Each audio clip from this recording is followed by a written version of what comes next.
আমার চ্যানেলে আরও একটি নতুন ভিডিওতে আপনাকে স্বাগত। আজকে দেখাবো হচ্ছে ফটোশপের মাধ্যমে আমরা কিভাবে এক ক্লিকেই যে কোনো ছবির ব্যাকগ্রাউন্ড ইরেজ করতে পারি।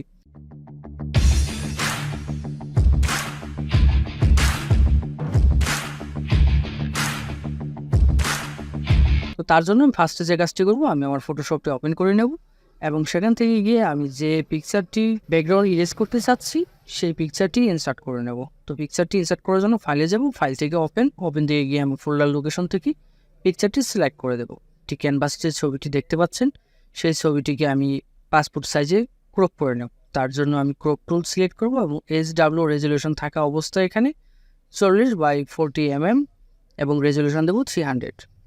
দেওয়ার পর আমি এটাকে এন্টারে প্রেস করব, অথবা উপরে পেয়ে যাবেন ওকেতে টিক মার্ক দিয়ে দিবেন। দেওয়ার পরে আমি আমার ছবিটিকে ক্রপ করে নিলাম। এখন যে কাজটি করব, আমি ছবিটিকে একটু জুম করে নেব এবং জুম করে এখানে পেয়ে যাবেন অবজেক্ট সিলেকশন টুলস। এবং আপনাদের ফটোশপে যদি এরকম টুলস না আসে তাহলে এখানে যে টুলসটি পেয়ে যাবেন, অন্য কোনো টুলস থাকতে পারে। এখানে মাউসের পয়েন্টারটি রেখে আমরা একটু চাপ দিয়ে ধরবেন, চাপ দিয়ে ধরলে দেখেন এখান থেকে পেয়ে যাবেন হচ্ছে কুইক সিলেকশন টুলস। তো কুইক সিলেকশন টুলস সিলেক্ট করব। সিলেক্ট করা অবস্থায় আমরা যে কাজটি করব, সবার উপরে পেয়ে যাবেন হচ্ছে অবজেক্ট সিলেকশন। এই অবজেক্ট সিলেক্টের উপর ক্লিক করবেন। ক্লিক করার পর দেখেন অবজেক্টটি অটোমেটিকলি সিলেক্ট হয়ে যাবে। দেন আমরা যে কাজটি করব, আমরা চলে যাব হচ্ছে লেয়ার প্যানেলে। এখন এখানে যদি আপনাদের লেয়ার প্যানেল না থাকে তাহলে যে কাজটি করবেন, কিবোর্ড থেকে F7 প্রেস করবেন। F7 প্রেস করলেই লেয়ার প্যানেলটি এখানে চলে আসবে। এবং লেয়ার প্যানেল থেকে আমরা যে কাজটি করব, এখানে নিচে পেয়ে যাবেন হচ্ছে লেয়ার প্যানেলের এডিট মাস্ক এ লেয়ার। তো এডিট এ মাস্কের উপর যখন আমরা ক্লিক করব, ক্লিক করলে দেখবেন আমাদের ব্যাকগ্রাউন্ডটি অটোমেটিকলি ইরেজ হয়ে যাবে।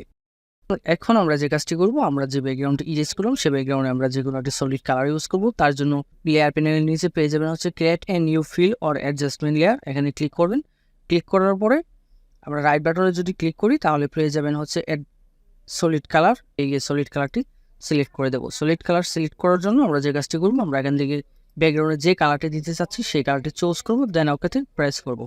এখন যে কাজটি করবো দেখেন লেয়ার প্যানেলে দেখতে পাচ্ছেন এখানে দুটি লেয়ার এবং আমার পুরা ব্যাকগ্রাউন্ডটাই আমার দেখেন নতুন কালার হয়ে গেছে। এখন আমি যে কাজটি করব, উপরের যে লেয়ারটি রয়েছে লেয়ার প্যানেলে সেই লেয়ারটিকে মাউস ড্র্যাগ করে নিচে এনে ছেড়ে দেবো, অথবা নিচে যে লেয়ারটি রয়েছে ব্যাকগ্রাউন্ড লেয়ারটি সেই লেয়ারটি উপরে নিয়ে ছেড়ে দেবো। এখন দেখেন আমার ব্যাকগ্রাউন্ডে নতুন কালার এড হয়ে গেছে। কিবোর্ড থেকে আমি প্রেস করবো হচ্ছে Ctrl+Shift+E। প্রেস করে আমি যে কাজটি করবো, আমি 3টি লেয়ার একসাথে যোগ করে নেব। এখানে আমার যতগুলো লেয়ার রয়েছে সবগুলো লেয়ার দেখেন যোগ হয়ে গেছে। এখন দেখেন মোটামুটি আমার পাসপোর্ট সাইজের একটি ছবি তৈরি হয়ে গেল। এখন আমি যে কাজটি করবো, আমি চাচ্ছি ছবির যে বর্ডারটি রয়েছে অর্থাৎ আউটসাইডে আমি একটি স্ট্রোক অ্যাড করতে, অর্থাৎ ছবিতে যদি কোনো স্ট্রোক অ্যাড করছি তাহলে কিন্তু ছবিটা দেখতে অনেকটা গর্জিয়াস হবে। তার জন্য আমি চলে যাবো হচ্ছে রেক্টেঙ্গল মার্কেট টুলস দিয়ে আমি ছবিটিকে মাউস ড্র্যাগ করে সিলেক্ট করে আমি যে কাজটি করব, রাইট বাটন প্রেস করব মাউসের এবং রাইট বাটন থেকে পেয়ে যাবো হচ্ছে স্ট্রোকে যাওয়ার পর আমি এখান থেকে যে কাজটি করব, আমি এখানে স্ট্রোকের একটি কালার সেট করে দেব। তো কালার সেট করার জন্য আমরা স্ট্রোক থেকে এই নিচে পেয়ে যাবেন হচ্ছে স্ট্রোক কালার এবং উপরে পেয়ে যাবেন হচ্ছে হোয়াইটে আমরা দিয়ে দেবো হচ্ছে 5px এবং কালারে ক্লিক করে এখান থেকে আমি কাস্টমাইজ করে নেব একটি কালার। তো আমি এখানে ব্ল্যাক কালারটি ইউজ করছি। ব্ল্যাক কালারটি ইউজ করলে ছবিটা অনেকটা গর্জিয়াস হয়। তো ব্ল্যাক কালারটি ইউজ করে এখানে ওকেতে প্রেস করবো, দেন স্ট্রোকে গিয়ে ওকেতে প্রেস করবো। তো দেখেন এখন আমার স্ট্রোক অ্যাড করা হয়ে গেল। এখন আমি যে কাজটি করবো, আমি চাচ্ছি ছবিটিকে প্রিন্ট করবো। তো প্রিন্ট করার জন্য আমি Ctrl+N প্রেস করবো, অথবা ফাইল থেকে গিয়ে নিউ প্রেস করবো। নিউ থেকে গিয়ে আমি A4 সিলেক্ট করবো।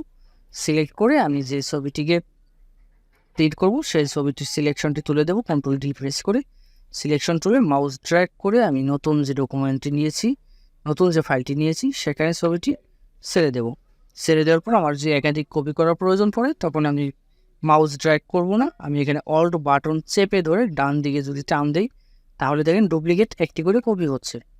তো এভাবে আমি আমার যতগুলো সাইজ প্রয়োজন, যতগুলো ছবি প্রিন্ট করা প্রয়োজন সবগুলো আমি এখান থেকে কপি করে নেব। কপি করে সাজানোর পর আমি Ctrl+Sub প্রেস করব এবং এখান থেকে চলে যাব হচ্ছে প্রিন্টারটি সিলেক্ট করে দিতে হবে। প্রথমেই আমি আমার Epson L130টি সিলেক্ট করে দিলাম। দেন এখান থেকে চলে যাব হচ্ছে প্রিন্টার সেটিং থেকে গিয়ে আমি সবার উপরে ডকুমেন্ট সাইজ সিলেক্ট করবো A4। দেন এখান থেকে সিলেক্ট করতে হবে অরেনশন আমি সিলেক্ট করে দিলাম পোর্টাল। দেন এখান থেকে সিলেক্ট করতে হবে হচ্ছে পেপার টাইপ। তো পেপার টাইপে আমি অবশ্যই Epson মেটাল সিলেক্ট করে দেবো এবং এখান থেকে নিচে রয়েছে হচ্ছে কোয়ালিটিটা হাই করে দেবো।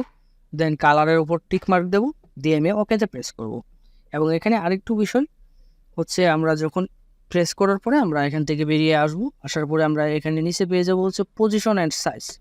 পজিশন অ্যান্ড সাইজ থেকে গিয়ে এখানে দেখেন সেন্টার হয়ে গেছে 0.0118। আমি এটাকে সেন্টারটাকে 0 করে দেবো এবং লেফটটাকেও আমি 0 করে দেবো। দেন প্রিন্টের ওপর ক্লিক করব, ক্লিক করার পর ঠিক এরকম একটি নোটিফিকেশন আসবে। দেন এখান থেকে প্রসেসে ক্লিক করে দেবেন। তো ক্লিক করলে কিছুক্ষণের মধ্যেই প্রিন্ট আউট হয়ে বেরিয়ে যাবে। তো এই ছিল আজকের মতো। ভিডিওটি কেমন লাগলো অবশ্যই কমেন্ট করে জানাতে বলবেন না।